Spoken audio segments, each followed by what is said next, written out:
(15세기부터) 유럽에서는 대항해의 시대가 시작되었습니다.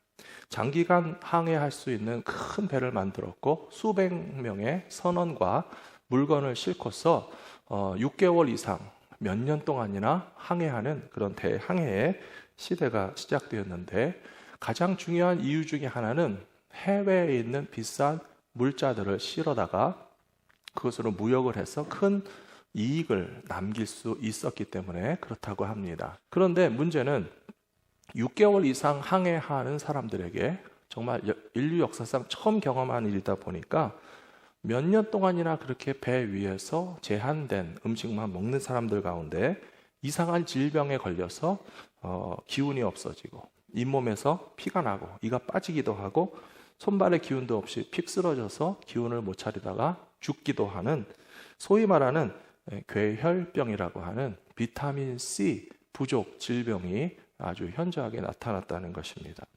심지어 어떤 경우에는 1,500명의 선원들이 선단을 이루고 항해를 나갔는데 그 중에서 900명이 항해 기간 동안에 괴혈병으로 사망하고 600명 정도만 생還하는 정도의 굉장히 심각한 그 괴혈병의 원인도 모르고 치료법도 몰라서 고통받았던 것이 15세기, 16세기 대항해 시대의 문제였다는 것입니다.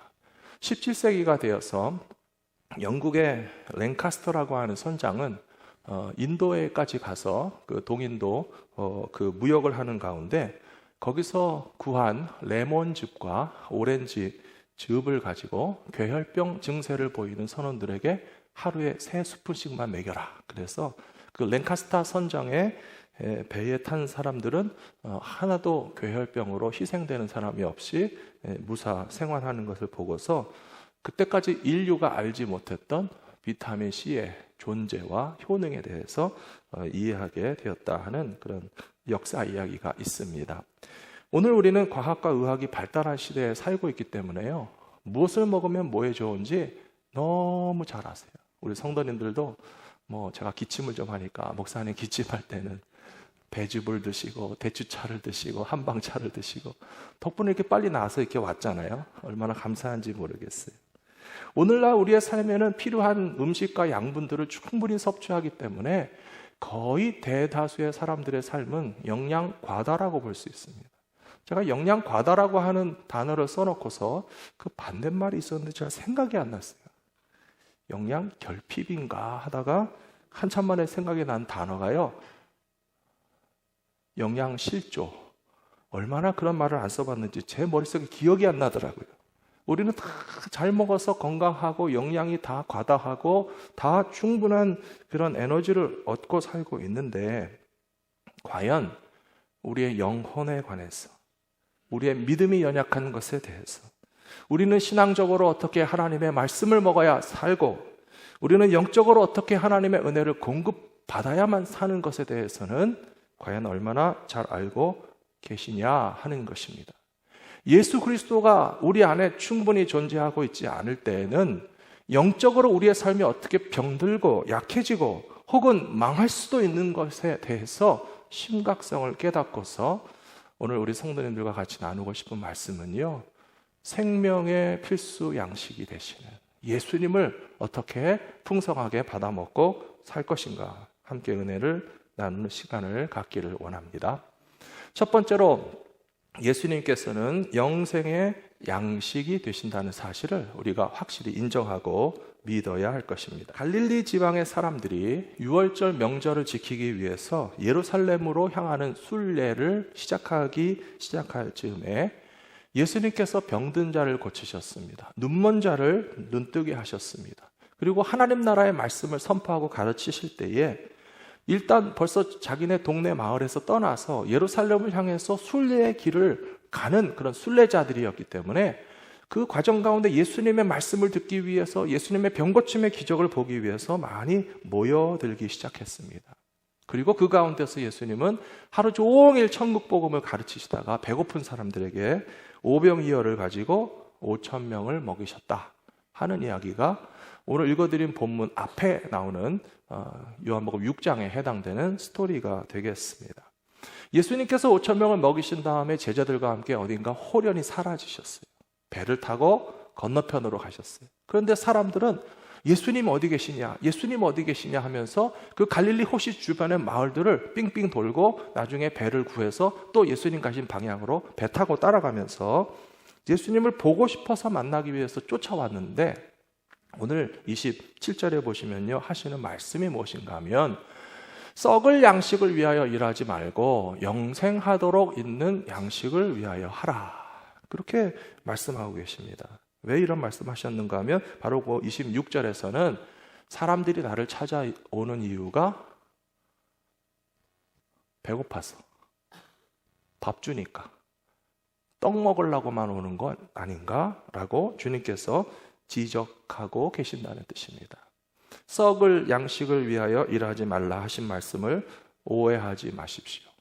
예수님께서 우리의 육신에 필요한 양식과 물질과 세상을 살아가기 위한 모든 필요한 것들이 다 필요 없다라고 말씀하시는 분은 아니시라는 사실입니다. 잘 아시는 것처럼 주기도문에서 예수님이 가르쳐 주신 기도의 내용을 보시면 뭐라고 되어 있습니까? 오늘 우리에게 일용할 양식을 주옵시고. 잘 아시네요. 일용할 양식을 주옵시고. Give us our daily bread.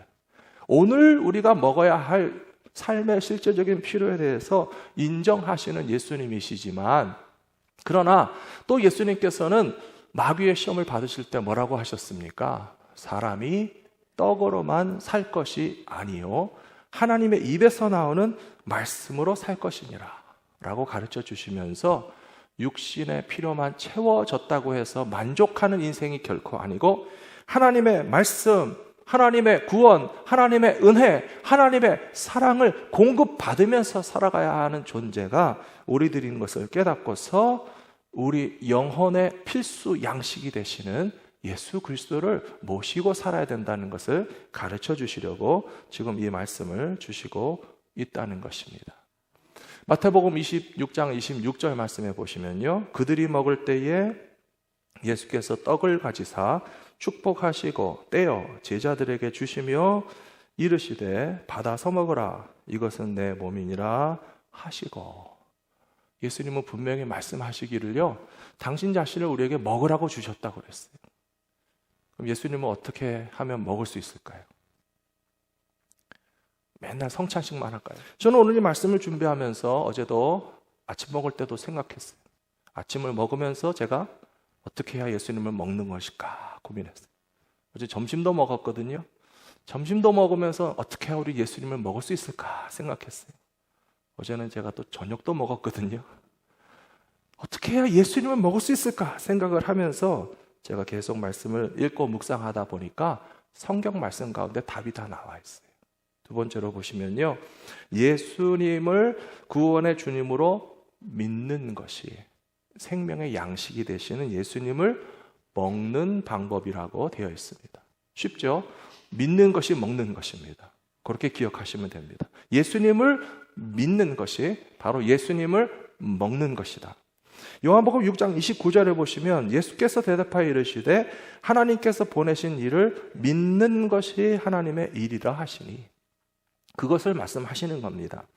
예수님은 하나님께서 보내주신 구원의 주님이신 것을 믿을 때에 주님의 생명의 양식이 우리 안에 들어와서 소화되고 내재되고 충만해지고 힘을 얻게 되고 살아갈 수 있도록 인도해 주신다는 것입니다.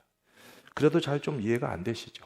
음식을 먹는다고 생각해 보세요. 우리가 뭔가 음식을 먹으면 입에서 들어가서 씹고 삼키고 위장에 들어가서 소화가 되고, 위장에서는 무슨 소화가 이루어지고 그 후에도 또 무슨 소화가 이루어진다는 거 다 잘 아세요? 아는 분도 계시고 모르는 분도 계시죠. 근데 그거는 알아도 좋고 몰라도 상관없어요. 우리가 확실히 모든 사람들이 다 아는 것은 뭐냐 하면요, 먹으면 배부르고 안 먹으면 배고프다는 거예요. 먹으면 산다는 거 다 알고요, 안 먹으면 굶어서 죽는다는 것을 알아요. 예수님을 믿는다는 것도 신학적으로, 교리적으로, 성경적으로 설명할 수 있는 지식과 훈련을 받는다면 더 좋겠죠. 하나님의 아들이신 예수 그리스도가 어떻게 인간의 몸을 입고 이 땅에 오신 성육신 사건의 성경적이고 교리적이고 신학적인 의미들을 이해하고 설명할 수 있으면 더 좋겠지만, 그러나 음식 먹는 것에 빗대어서 제가 설명드릴 수 있는 것은 음식을 먹으면 살고 안 먹으면 죽듯이 예수님을 믿으면 살고 예수님을 안 믿으면 생명이 없다라고 하는 것입니다. 사랑하는 성도 여러분, 지금 이 시간에 다 설명드릴 수 없어서 제 마음이 안타깝지만 한 가지 기억해야 할 중요한 사실은 예수님을 나의 구원의 주님이요 생명의 양식으로서 믿음으로써 받아들이게 될 때에 주님의 생명이 내 안에서 역사하시게 된다는 그 한 가지 사실만큼은 반드시 믿고 살아가시는 모든 성도님들이 되시기를 부탁합니다. 요한복음 9장에 가서 보시면요, 바로 그 나면서부터 소경된 청년을 눈뜨게 하시는 스토리가 나와 있습니다. 실로암 연못가에서 예수님께서 시각장애인 청년의 눈을 뜨게 해주셨다고 기록되어 있습니다. 태어나면서부터 앞을 보지 못하는 청년의 마음은 어땠을 거라고 생각하십니까? 어려서부터 자기를 낳아주시고 길러주시고 품에 안아주신 내 어머니의 얼굴을 한 번도 본 적이 없다고 한번 상상해 보세요. 우리 엄마는 예쁘게 생겼을까 안 예쁘게 생겼을까 고민도 했었을 거예요. 내가 먹는 모든 음식에 대해서 입으로 질감을 느끼지만 그러나 내가 먹는 빵이 하얀 빵인지 누런 빵인지도 모르고요. 내가 먹는 사과가 빨간 사과인지 파란 사과인지도 모르고요. 하늘의 태양은 얼마나 아름답고 바람에 흔들리는 잎사귀가 참 그 아름답다라는 표현을 누가 한다고 했을 때 여러분들은 아시죠? 봄바람에 살랑살랑 흔들리는 바람과 가지와 저녁 노을이 얼마나 아름다운지 한 번이라도 보신 분들은 다 아시잖아요. 근데 이 사람은 태어나면서부터 소경이었기 때문에 무슨 말을 해줘도 상상할 수 없는 거예요. 사랑하는 사람들의 얼굴도 모르고 내가 좋아하는 물건의 모양도 모르고 아름다운 자연의 풍경을 누가 설명해줘도 이해할 수 없는 그 답답하고 괴로운 마음을 가지고 살아가는 것보다도 더 괴로운 것은 무엇이었는가 하면 사람들의 수근거리는 소리가 귀에 들어올 때 그렇습니다. 어렸을 때부터 쟤는 무슨 죄가 많아가지고 태어나면서부터 앞을 못 보는 소경인가? 아니, 어린애가 죄가 없다면 부모가 죄가 많은 사람이라서 저 집안은 무슨 저주를 받아가지고 이렇게 앞을 보지 못하는 아이를 낳아서 키우는가 하면서 동네 사람들이나 이 사람 저 사람이 수근수근 거리면서 말하는 소리를 듣고 자랐을 때 그 마음의 상처와 괴로움은 보고 싶은 것을 보지 못하는 괴로움보다 더 컸을 것이라고 생각합니다. 더 큰 괴로움은 영적인 좌절감입니다. 나는 정말 하나님 앞에 죄인인가 보다. 하나님께 내가 벌 받았든지 우리 부모가 하나님 앞에 벌을 받았든지 하나님이 분노하시고 진노하셔서 우리를 저주하시고 심판하시기 때문에 나는 이렇게 앞을 보지 못하는 소경으로 태어나서 자라나 보다. 하나님도 나를 버리셨는가? 라고 하는 그 영적인 좌절감은 얼마나 큰 공포와 두려움을 자기에게 안겨다 주고 있었겠습니까? 그런데 예수님이라는 분이 나타나셔서 그 모든 것들을 다 뒤집으신 거예요. 아니다. 제자들도 말했습니다. 이것이 아이의 죄입니까? 부모의 죄입니까? 예수님 말씀하셨습니다. 허튼 소리 하지 말아라. 이 아이가 앞을 보지 못하는 상태로 태어나서 자라게 된 것은 하나님께서 이루시는 일을 보게 하시려고 계획하신 것이고 하나님의 영광을 나타내기 위해서 준비하신 것이지 결코 하나님이 이들을 미워서 저주하고 심판하고 상처 주시는 것이 아니라는 사실을 제자들은 분명히 알아라. 사랑하는 성도 여러분, 우리가 지금 다 예수님 앞에 나와 있습니다. 예수님에게서부터 우리들 각자가 먼저 들어야 할 말씀은 바로 이것이라고 생각합니다. 여러분들도 자기가 가진 좌절과 실망과 실패와 아픔을 가지고서 상처받고 있습니까? 좌절하고 있습니까? 두려워하고 있습니까? 내가 죄가 많아서 이러고 살겠지. 내가 이렇게 하나님 앞에서 잘못한 것이 많고 죄가 많으니까 내 자식이 고통을 받고 우리 가정에 괴로움이 있고 우리 인생에 문제가 많고 풀리지 않고 계획했던 것들이 다 실패로 끝나겠지 라고 하는 영적인 두려움을 갖고 계시다면 주님이 찾아오셔서 그것을 다 뒤집어 주시는 거예요. 아니다. 너의 있는 모습 그대로를 가지고 하나님이 행하시는 일을 나타내시려고, 그리고 그것을 통해서 하나님께 영광 돌리게 하시려고 지금 현재 우리의 고난과 실패와 아픔과 상처까지도 하나님은 더 놀랍게 귀하게 반전시키실 계획이 있다는 사실을 주님의 말씀을 통해서 들으시고 마음에 품으실 수 있는 믿음의 사람들이 되시기를 축원합니다.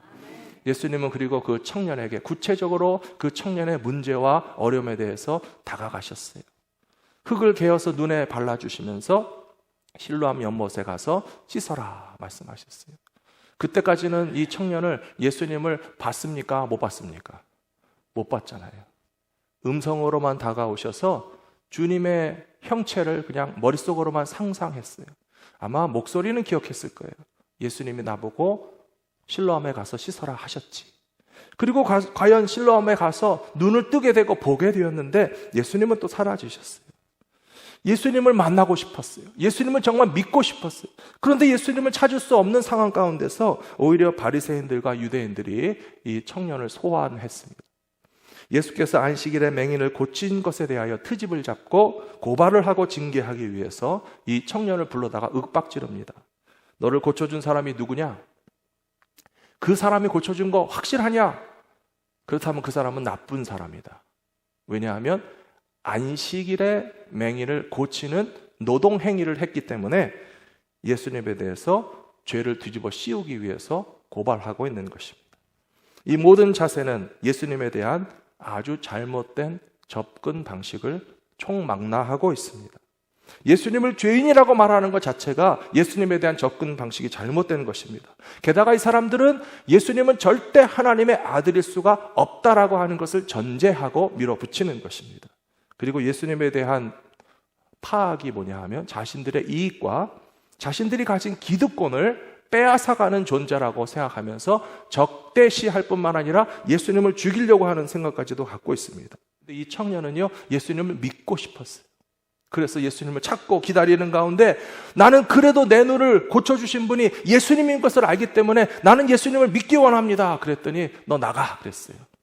성전에서 출교를 당했어요. 너는 더 이상 회당에 출입할 수 없고 성전에 출입할 수 없고 유대인의 모든 기득권을 박탈한다. 그래도 이 청년은 예수님을 믿고 싶었어요. 그런데 성전에서 쫓겨난 청년 앞에 예수님이 나타나셨어요. 예수님을 눈으로는 처음 봤잖아요. 근데 목소리를 들으니까 그분이신 것 같아요. 예수님이 이 청년에게 뭐라고 말씀하셨는지 아십니까? 내가 인자인데 네가 믿느냐라고 물으셨어요. 예수님이 당신 자신을 가리켜서 인자라고 말씀하신 것은 굉장히 중요합니다. 왜냐하면 인자라고 하는 것은 무슨 뜻입니까? Son of man이라는 것이에요. 사람의 아들이라는 것이에요. 나는 Son of man인데 Do you believe in Son of man이라고 그러셨어요. 나는 사람의 아들이고 육신을 입고 그냥 평범하고 똑같은 사람인 것처럼 내가 사람인 것처럼 네 앞에 나타났지만 너는 과연 나를 하나님의 아들로서 믿느냐라고 물으시는 것이에요. 근데 이 청년이 주님 앞에 엎드려서 고백하기를 네 주님 제가 믿나이다. 그 믿는다는 뜻은 무엇입니까? 하나님의 아들로서 믿는다는 것이에요. 사랑하는 성도 여러분, 예수님을 하나님의 아들로서 인정하고 믿게 되면 예수님의 생명 양식을 우리가 먹게 되는 방법인 것을 기억하시기 바랍니다. 그래서 요한복음 5장 24절에 이렇게 되어 있습니다. 같이 읽겠습니다. 내가 진실로 진실로 너희에게 이르노니 내 말을 듣고 또 나 보내신 이를 믿는 자는 영생을 얻었고 심판에 이르지 아니하나니 사망에서 생명으로 옮겼느니라. 아멘. 믿는다는 것이 그냥 믿는 것이 아니에요. 예수님은 하나님이 보내주셨다는 것을 믿고 예수님 우리를 구원하셨다는 사실을 믿고 예수님은 그냥 사람 대 사람으로 아는 것이 아니라 하나님의 아들로서 믿는 믿음이 우리에게 생명을 주시고 구원을 주시고 생명의 양식이 되시는 예수 그리스도께서 우리와 함께 계시게 되는 방법이라는 사실을 분명히 기억하시기 바랍니다. 예수님께서 변화산 위에 올라가 계실 때 산 아래에서 귀신 들린 아이를 제자들이 고치지 못했어요. 쩔쩔매면서 그 귀신을 못 쫓아내고 막 허둥지둥하고 있는데 그 아이의 아버지는 옆에서 조바심을 내면서 지켜보고 있었습니다.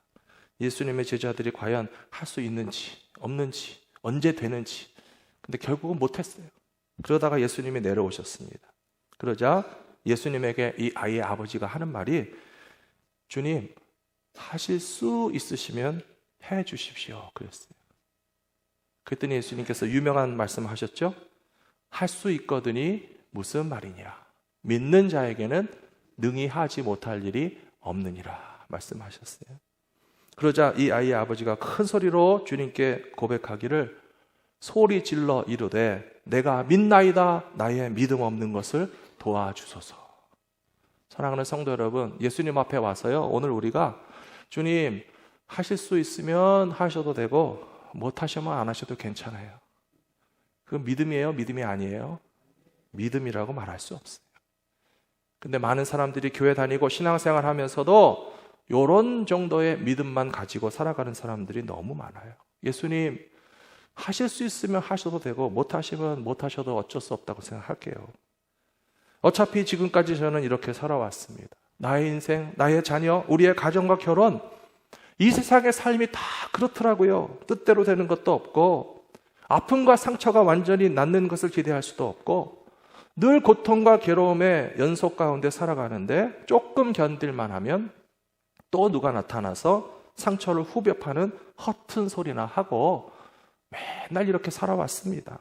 그러니 주님, 나를 치료하시고 나를 회복하시고 내 삶을 온전케 하시는 일을 주님 하실 수 있으면 하셔도 좋고 못 하셔도 어쩔 수 없어요.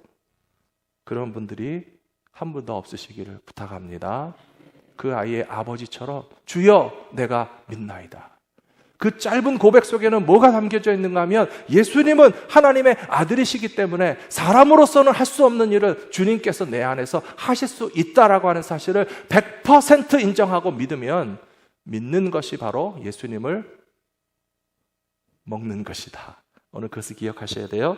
예수님은 하나님의 아들로서 온전히 인정하고 믿는 것이 생명의 양식이 되시는 예수 그리스도를 내 안에 모셔드리는 방법이 된다는 사실을 분명히 기억하시기 바랍니다.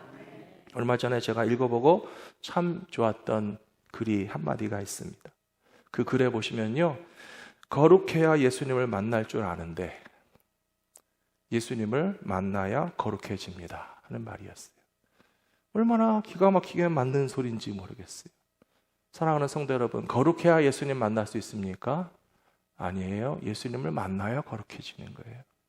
우리가 복음을 전하다 보면 많은 분들이 예수 믿으라고 그러면요, 잠깐 기다리라고 그래요. 잠깐 기다리십시오. 제가 술 끊고 예수님한테 가겠고 담배 끊고 예수님한테 가겠고 나쁜 일 하던 거 다 치우고 깨끗하고 거룩해진 다음에 그 다음에 예수님에게 가서 믿겠다고 하시는데요, 순서가 뒤집어졌단 말이에요. 우리가 예수님에게 찾아가야만 주님이 우리를 거룩하게 하실 수 있는 것이지, 우리가 스스로 거룩해질 수 있는 능력이 있다면 뭐하러 예수님을 만나러 가겠습니까? 아픈 사람도 마찬가지예요. 이제 아파서 의사를 만나러 가야 되는데 의사 선생님 만나는 거 잠깐 내가 혼자서 아픈 거 다 낫고 깨끗이 고침받고 아픈 거 난 다음에 예수님 뭘로? 예수님이 아니라 의사를 왜 만나러 갑니까? 예수님이 분명히 말씀하시기를 병자라야 의사가 필요한 것이고 건강한 사람에게는 의사가 필요 없다. 주님 말씀하신 것처럼 우리가 예수님을 만나게 된 이유는 우리가 거룩해서가 아니라 우리는 거룩하지 못하지만 예수님을 만남으로써 거룩한 삶을 살기 원하기 때문에 예수님을 주님으로 믿고 의지하면서 나아갈 때에 불의하고 더럽고 추한 우리들을 깨끗하게 변화시켜 주시고 거룩하게 만들어 주시는 예수님의 권세와 능력을 의지하며 살아가시는 믿음의 사람들이 되시기를 부탁합니다. 세 번째로 예수님을 통해서 얻은 생명 양식은 그것을 또 나누는 것이 믿는 사람들의 사명입니다. 오늘 읽으신 말씀 끝에 35절 보시면요, 같이 읽겠습니다. 예수께서 이르시되 나는 생명의 떡이니 내게 오는 자는 결코 줄이지 아니할 터이요 나를 믿는 자는 영원히 목마르지 아니하리라. 아멘. 예수님만 먹고도 다른 거 안 먹고 살 수 있으면 얼마나 좋겠습니까? 영적인 것을 의미하는 것입니다. 예수님의 생명 양식을 먹은 사람들은 예수님으로 말미암아 배부르고 만족하고 천국 백성으로 사는 것의 기쁨을 맛보았어요. 그러면 즉시로 그들이 한 일이 무엇인지 아십니까? 복음을 전했다는 것입니다. 내가 만난 예수님에 대해서 간증하고 내 영혼의 목마름을 해결시켜 주신 예수님에 대해서 증거하는 것이 그 다음 자연스럽게 이루어지는 순서였다는 것입니다. 누가복음 9장 13절에 보시면 5,000명이 배고파서 예수님 주변에 모여 있는데 예수님의 천국 복음을 듣는 사람들도 시간이 지나니까 물리적으로 배고팠다는 것이에요. 그때 주님께서 제자들에게 말씀하시기를 너희가 먹을 것을 주라 하시니 여짜오되 우리에게 떡 5개와 물고기 2마리밖에 없으니 이 모든 사람을 위하여 먹을 것을 돈 주고 사지 않으면 할 수 없습니다 라고 대답했습니다. 예수님께서 제자들에게 많은 사람들을 위해서 먹을 양식을 주라 하셨는데요, 제자들은 너무 계산은 빨랐어요. 주변에 식당도 없고 돈을 주고 사 먹을 수도 없지만은, 그러나 만일에 돈을 주고 사 먹어야 된다면 비용은 한 200데나리온 되겠다라고 하는 계산은 금방 나왔어요. 200데나리온은요 200일치의 일당에 해당됩니다. 만일에 풀타임으로 일하시는 분들이 1년에 200일 일한다면 얼마나 연봉을 받으시겠어요? 몇만 불 받을 거 아니에요. 제자들에게 당장 몇만 불의 돈도 없고 가까운 식당도 없고 돈을 주고 사 먹는다 할지라도 불가능한 일이기 때문에 안 됩니다, 못합니다 라고 하는 것만 생각했지, 제자들이 잊어버린 아주 중요한 사실이 있었습니다. 제자들이 뭘 가지고 있었습니까? 오병이어입니까? 물고기 2마리와 보리떡 5개입니까? 제자들이 기억해야 될 것은요, 예수님이 같이 계신다는 사실을 너무 간과했다는 사실. 그리고 예수님께서 이 배고픈 많은 사람들에게 먹을 것을 나누어 주라 말씀하신 그 본 뜻은 무엇인가 하면, 배고픈 사람들에게 빵을 주고 물고기를 주는 것으로서 끝난다는 것이 아니고요, 생명의 양식이 되시는 예수 그리스도를 나눠주고 전파하라는 명령의 말씀으로 이해하신다면 이 말씀을 더 깊이 깨닫게 되실 것이라고 믿습니다. 오늘날에도 많은 교회 지도자들과 성도님들이 주님의 일을 해야 되고 선교 사업을 해야 되고 하나님 나라를 확장해야 되는데, 주님께서 우리들에게 너희가 먹을 것을 주어라 라고 말씀하시면요, 제자들과 똑같은 대답을 할 때가 너무 많이 있어요. 솔직히 저도 그렇습니다. 갈보리 믿음교회를 통해서 큰 일을 좀 해라 그러시면 저도 예수님에게 저희가 가진 것이 없는데요, 식당도 없고 예산도 부족하고 일꾼도 부족하고 우리가 가진 역량으로서는 못할 것 같습니다라고 하는 생각이 왕왕 일어납니다. 근데 제가 이 말씀을 읽으면서 다시 깨닫게 되는 것은요, 우리가 식당 없어도 먹일 수 있어요. 예산이 많지 않아도 먹일 수 있어요. 우리가 가진 능력으로 5,000명을 먹이시라는 말씀이 전혀 아닙니다. 예수님의 명령은 생명의 양식이 되시는 예수님을 받아 먹었으면 우리가 예수님을 나누어 주면 충분하다 하는 말씀으로 이해하실 수 있는 저와 여러분들이 되시기를 부탁드립니다. 사랑하는 성도 여러분, 예수님을 받아 먹으셨습니까? 5,000명을 먹이실 수 있으시겠습니까? 뭘로 먹이실 건데요? 맞습니다. 우리가 5,000명에게 나눠줄 것은요, 맥도날드 햄버거가 아니에요. 우리가 돈을 주고 국밥을 사서 나눠주라는 것이 아니에요. 우리에게 생명의 양식이 되시는 예수님이 계시기 때문에 내가 배불리 먹고 깨닫고 믿고 내 인생과 삶을 변화시키신 예수님께서 내 영혼의 필수 생명 양식이라는 사실을 믿는다면, 우리가 예수님의 이름을 증거할 때에 다른 사람들도 예수님을 만나고 믿고 먹어서 배부르고 살아나게 되는 구원의 열매를 거두실 수 있는 저와 여러분들이 다 되시기를 축복합니다.